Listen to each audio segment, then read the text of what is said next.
I love Modern Day Week. I kind of hate Modern Day Week. But it's an honor to do it with you. All right, let's totally change what we're doing, and let's start class. All right. We have 2 objectives today. By the end of class today, you should be able to do these 2 things. If by the end of class you cannot do these 2 things, then I have failed you as a teacher. I'll do my best. Please do your best. Would somebody like to read number 14, please? Thank you, Harry. Describe the social and political effects of radical Reconstruction in the South. Yes, we're going to talk about the next phase of Reconstruction, radical Reconstruction. You'll remember from previous classes that Reconstruction happened in a few different phases, a few different approaches. The first one we might call Lincoln's Reconstruction, which is the 10% plan. As soon as 10 people would swear loyalty to the Union, 10% of the people in the state, then you can re-elect the new state government and go be readmitted. Lincoln died. They replaced it with the Johnson era of Reconstruction, which was just like radical forgiveness and really like white power centered. And then they impeached Johnson. He's not removed from office, but he's impeached. They basically like cow him into submission. And then he doesn't get reelected in 68. He runs for re-election. No, he didn't. Or at least he didn't get the nomination. I don't know if he even sought it or not. But anyway, he's out by 68. And so then you get like the next era of Reconstruction, which is run by the radical Republicans, the kind of the fanatic wing of the Republican Party. And we'll talk about that today with the social and political effects of radical Reconstruction. Would somebody like to read our final objective of the first semester? Thank you, Katrina.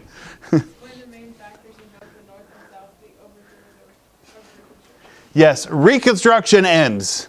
And it ends, I don't want to say in like a spectacular crash, but it's more like a smoldering pile of garbage. That's how Reconstruction ends, and we'll explain kind of what brings us to that.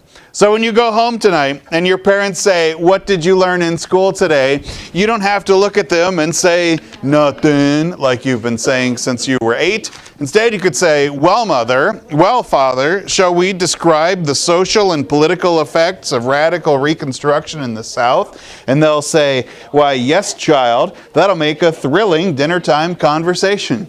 You'll have something to talk about. How exciting will that be, huh?" Very exciting. Very exciting indeed. Yes, you may. You're on camera whenever you stand up, it sees you walk out. Okay. We'll switch seats after the break, and then you can pick seats that aren't in the camera shot if you don't want. We'll go back up there later. So, Roman numeral number 14. I learned a new word from Eric Foner. The word toxin. The toxin of freedom. Isn't that a good word? No. Why don't you like it? I like it. I want to hear what you have to say, though. Sounds like Hudson, but Sounds like what? It sounds like a rip-off of Hudson. Toxin. It is spelled so weirdly. Okay, I don't think this is really about the word anymore. I think this is about fancy. Okay. Toxin of freedom. It's like a bell. It's like a clearing kind of bell. The toxin of freedom. It's a good one. Among the former slaves, the passage of the Reconstruction Act inspires an outburst of political organization. So when Congress passes the Reconstruction Act and moves to the next phase of Reconstruction, basically, black people, for the first time, have real access to the system of governments. And they use direct action to remedy longstanding grievances. So direct action is like the person is actually out there protesting, doing the thing. They're not, writing strongly worded letters to the editor. They're actually like standing in front of the courthouse to protest, right? Like it's a direct action. You're actually doing the thing. Speaking tours, sit-ins, strikes.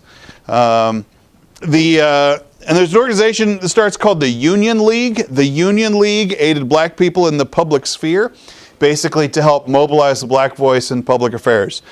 By 1870, the Union League, the country had been restored, and southern states had Republican majorities. There is an electoral swing that happens in southern states where basically the Republican Party takes a major position. This is because black people suddenly allowed to vote were overwhelmingly members of the Republican Party. It was the party of Lincoln. It was the party of emancipation and freedom. And I mean, I don't want to say like 100%, but it was overwhelmingly black people were voting Republican. Yes? So what caused the switch? It'll happen a couple of times, but basically the 1964 to 68 caused the switch. It's partly civil rights and partly just America in the 60s was a hot mess. And nothing old worked anymore. That's kind of the short end of it. Subpoint B, 2,000 African Americans get elected to office during Reconstruction in all of the southern states and in some of the northern ones, 14 of which actually go beyond just state politics and enter the United States House of Representatives, 2 even in the United States Senate. Yes, Shank? So were there people who ran for office who tried to save face by like showing that they wanted good for African Americans even though Probably. just to because I mean, I can't answer that specifically, but politicians do what they do. Yes, Harry? When the people were elected, I mean, that kind of surprised me because it seems like they wouldn't have been elected right off the bat. Like people were. Yeah, but basically you have white people who are black sympathizers and a pretty unified black vote. So, yeah, I mean, there's just the electoral power changes. Okay. Let's see. The presence of black office holders and white allies made a real difference in Southern life. Suddenly, black people get fair trials and fair treatment from the local government. The majority of state and local black office holders were former slaves. So a pretty dramatic shift in the balance of power. Subpoint C. There are 2 terms here I want to draw a distinction on. We get these sometimes as Scholars Bowl questions, and we rarely get them correct. It's the term carpetbagger and scalawag, which are both really fun words. A carpetbagger is a northern-born white Republican who moves to the South and often holds political office. But basically, they're Northerners who move to the South for political reasons. And they're called carpetbaggers because... You okay over there? You look like you're melting. Like it's okay. They're called carpetbaggers because of the luggage was actually like, so the cheap luggage is called a carpet bag. Carpet, like the tough fabric. It's the Mary Poppins bag, right? Like it's inexpensive, durable luggage. And carpetbaggers as if they were living out of their luggage. They're not from there. That's what it's supposed to feel like. They're not from there. And they had the reputation as being outsiders who were exploiting the war-weakened South. On the other hand, you have scalawags, and that's a good word, scalawag. Scalawag are Southern-born Republicans who are also politically active in the war-weakened South, some of whom helped swing state and local elections for Republicans. Now, scalawags were typically wealthy. Excuse me, I'm going to say that, I'm going to roll it back. Scalawags were typically middle class and poor, non-landowning laborers. In the South, if a person was of some means and wealth, they were probably slave owners. Scalawags were not. Some were wealthy, but mostly had been upcountry non-slaveholders before the Civil War, some of which were even like Unionists during the Civil War that never wanted to secede. Those are Scalawags. They also have a feeling that, like, while they're from the South, they're not of the South. So they also have a certain otherness to them, Scalawags. Southern Republican governments established the South's first state-supported schools and pioneered civil rights legislation. The South, by and large, didn't have even, access to education, public schools, until Republicans of the Reconstruction era. Subpoint D. We've been kind of working around this. I'm not sure I've ever really gotten clear on I'm not sure I've ever portrayed this clearly enough. Before the Civil War, it would have been fairly rare for governments, whether federal government or state government or civil governments, to involve itself in the business of business. Would not have really made it as, hey, we're here to go help companies succeed. Before the Civil War, that kind of didn't exist. During the Civil War, you see that position in the North as northern governments take over businesses or really make favorable contracts to make bullets or uniforms, and the kind of the centralization of power happens during the Civil War. In the South, that happens after the Civil War, where there's an investment of government money to go help businesses succeed. So every state helps financing, for instance, railroads. The South, which was woefully underdeveloped in railroads, start building the infrastructure, and states saw it as key to the economic development of the region. Now, in reality, economic development was pretty weak, and the South would continue, some argue still continues, to languish behind the North in economic development. There's also if you were an investor and you're looking at where you can put your money, and there's the South, which doesn't seem to have its act together, or you look like the West and the promise and the dream of westward expansion, the West got more development than the South did. Yeah. So railroads at this time, were they the sort of economic foundation that the South was gaining due to? They were hoping to be. The South would never really get much of an economic foundation, but it was supposed to have the promise. This is what they need. The South has been languishing, right? One of the reasons they get hosed in the Civil War, so they don't have good infrastructure for moving stuff. So let's build the infrastructure that'll help improve the economy. It doesn't pan out the way they want. The South doesn't boom economically, but there is an attempt at infrastructure development. Roman numeral number 5. Reconstruction ends, and it ends in kind of a disgrace. First, let's talk about kind of what the opponents of Reconstruction were. One of the largest arguments against Reconstruction was the idea that it looked like Reconstruction money was being wasted or lost to corruption. Now, corruption, everybody was in on corruption. It wasn't just Republicans. It wasn't just Democrats. It wasn't just Northerners or Southerners or black people or white people. Basically, what happened was that state governments suddenly boom, budgets suddenly boom, and it looks like there's money everywhere that can be spent easily, and that's just a recipe for bribery and deceit, get rich quick atmosphere. For an example of that, both sides did it. First, we want to talk about the Grant administration. I think we'll talk more about this after break. I kind of forget how much we get on this one, but the Grant administration. So Ulysses S. Grant gets named president.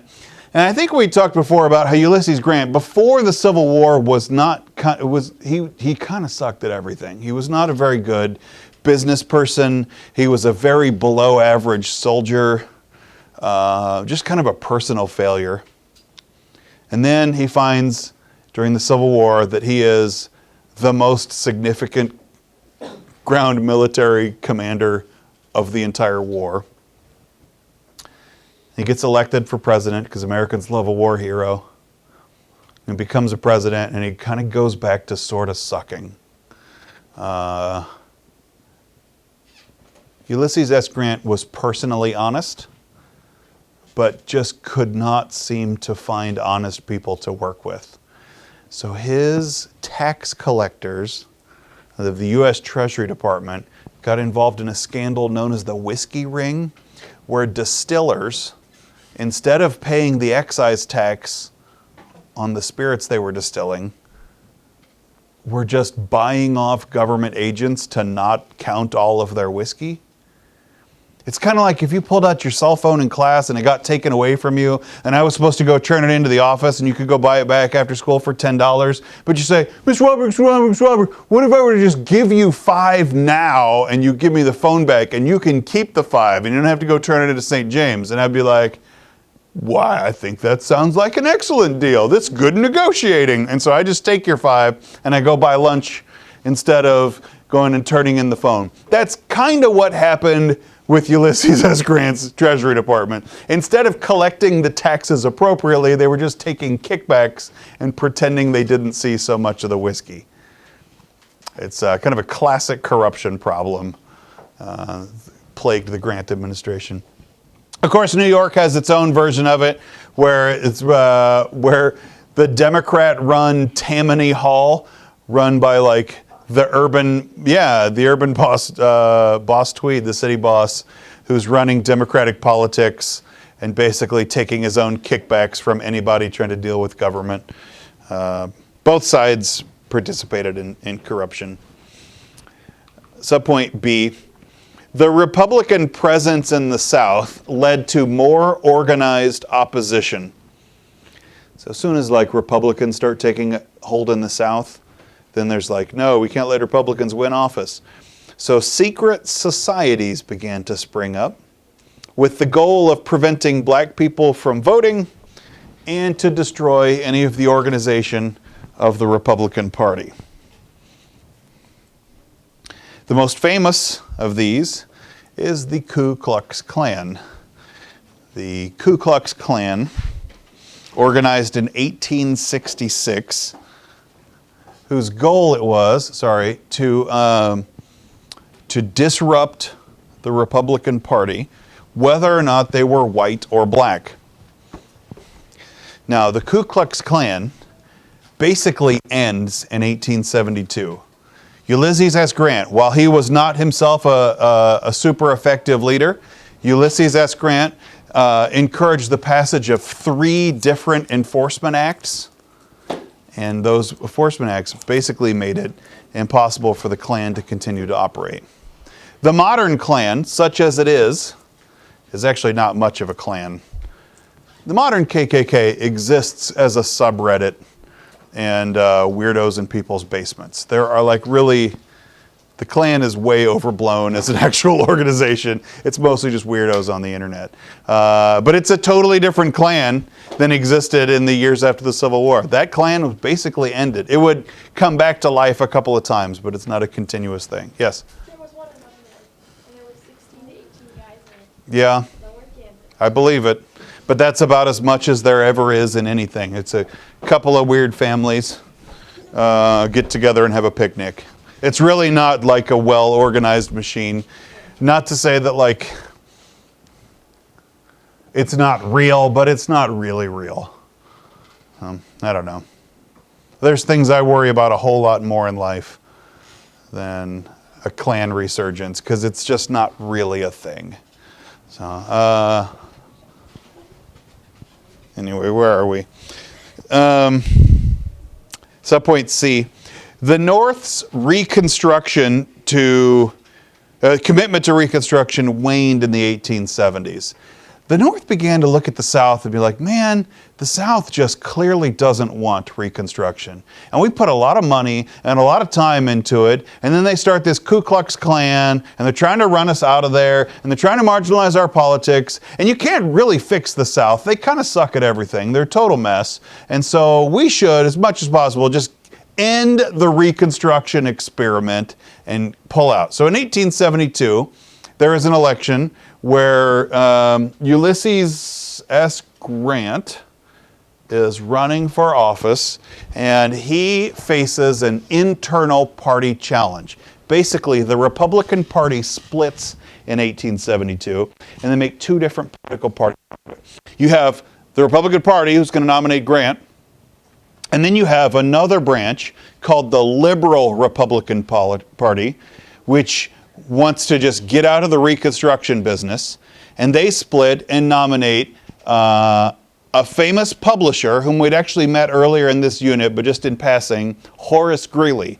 Horace Greeley, of the worst facial hair in American history, that is a neckbeard springing forth from his collar. I was gonna ask. Yeah, that's actual facial hair nearding out of his collar. It's not. He deliberately chose this look and groomed for it. That's what I thought it was like excessively grown chest hair. And it just started coming. I'm not sure that's better. Yes. How was he able to run on two separate tickets? Okay, so he's the Democratic nominee, he and Benjamin Brown, the governor of Missouri. But the Republican Party split also happens in the North and nominates the same two guys. So he's running in two different political parties at the same time. This happens a couple of times in American history. It's the first time that I'm familiar with it here. If it's happened other times, then it's escaped me. But in 1872, Greeley becomes the nominee of both political parties, both the Democrats and the liberal Republicans. In this case, he has the same vice president for both. So this is a pretty valid ticket. You would just pick one or the other. You vote for person, not party. So you vote for ticket, not party. Since the 12th Amendment, you vote. So anyway. So that this could work on a state-by-state level. Grant easily defeated Greeley, and both Greeleys. Yet this is an interesting map. When I look up here and I see here's Ulysses S. Grant, and Grant pretty handedly wins this election. Greeley, who's running on two different political parties, only gets a split ticket in Georgia. Now, why is that? This is a fun subplot that I just learned earlier today. What's that? No, it's not the chest hair, although that's not helping him any. A friend of mine used to say, like, man, I just want to tell those people that the Renaissance Fair isn't the cause of their problems, but it's not helping. Anyway, that's not helping him any. Horace Greeley died mid-election, right before the Electoral College met. That's probably puts the nail in the coffin. Georgia goes ahead and votes 3 of their votes for him anyway, because Georgia. Yeah, he's the only presidential candidate to have died mid-election. His wife died just a couple of days before election day, and then probably the trauma and the stress of running for president. He died a few weeks later. I think the chest hair is a result of the stress, not a contributor to it. Elizabeth, is that a hand up, or are you just flailing? Okay, yeah. Yeah. All right. That's a younger man. It was not as white. Mrs. Greeley.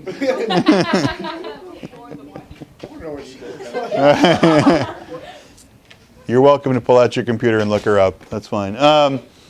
So Greeley, the liberal Republicans advocated that the leadership in the South should be turned over to its natural leaders.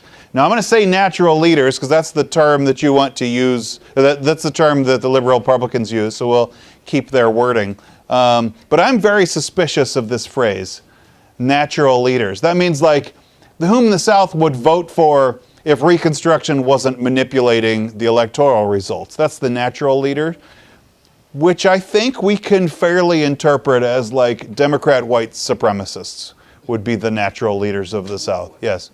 This is kind of off topic, but They're all were off topic. those territories established at that time? No. Okay. Okay. Subpoint D, the liberal attack on Reconstruction contributed to a resurgence of racism in the North. Whereas racism was previously unacceptable during Reconstruction, as it looks like Reconstruction is failing, there's like a resurgence of racism in the North. Books, newspapers, art, they all depicted corruption in South Carolina in particular, which was like having several specific things, but blaming African American politicians, basically saying like, it's all these black politicians in the South that are bringing all of the corruption in there. The 1873 Depression, there was also an economic downturn. It was blamed on Reconstruction, but it also distracted the North from their plans, basically, as the North was looking for... No, that's cool. I got it. He is here.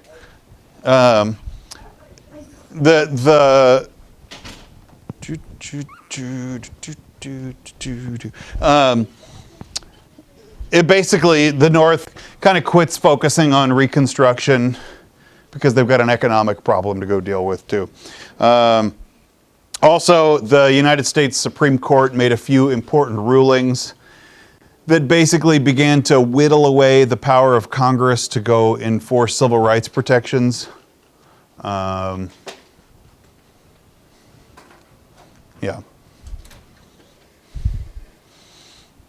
Subpoint E. By the mid-1870s, Reconstruction was losing favor in the South also. Democrats began to win back elections. Those Democrats called themselves Redeemers, having redeemed the white South from corruption, misgovernment, and Northern black control. Those Redeemers, in states where Reconstruction governments continued to exist, violence erupted in broad daylight. There was no longer any attempt. Yeah, I know, right? So the Ku Klux Klan would operate in secret behind hoods, but you didn't even have to do that anymore once Reconstruction was falling apart. These Redeemers and people could go carry out violence in broad daylight right in front of everybody. Is that like lynching? Yes. Here's a political cartoon from Harper's Weekly of the day. It reads, "Of course he wants to vote the Democratic ticket. You're as free as air, ain't you? Say you are, or I'll blow your black head off." Doesn't sound like freedom in any way I understand the term. But, whew, it's a tough cartoon.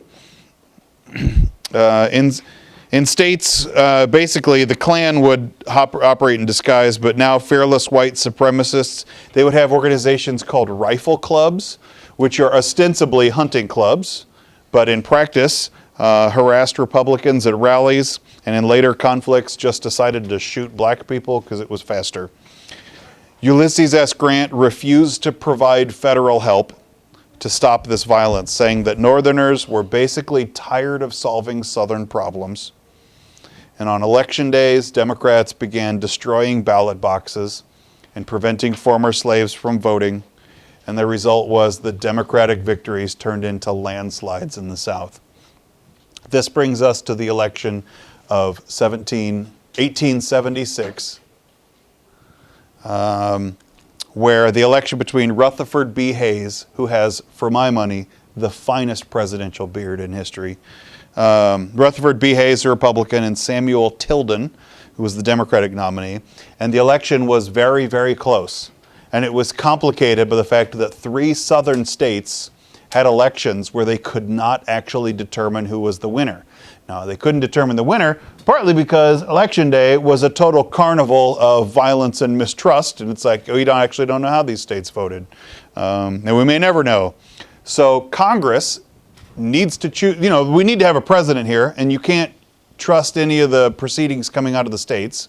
So Congress sets up a committee, an electoral commission, to go settle this thing, to determine the winner of these disputed votes. Now, while this is going on, Rutherford B. Hayes, who's a congressman, isn't serving on the committee, but arranges to have committee members come and support him. In exchange, the Democrats would get greater electoral power, or get greater legislative power. Basically, Hayes maneuvers the presidency, but gives Democratic control in state legislatures, but also the U.S. legislature. Basically in the South, they weren't going to stop Democrats from getting electoral wins there. So, in what seems like a further example of corruption, Rutherford B. Hayes makes this bargain, allowing his election and the Democrats to have control of the South. Reconstruction officially ends in 1877, and in some states, black people continued to vote and hold office all the way through the 1890s, but overall, the era of Republican control and easy black voting in the South had reached its conclusion. This concludes the first semester of APUS History's notes. Let us move to the Voices of Freedom.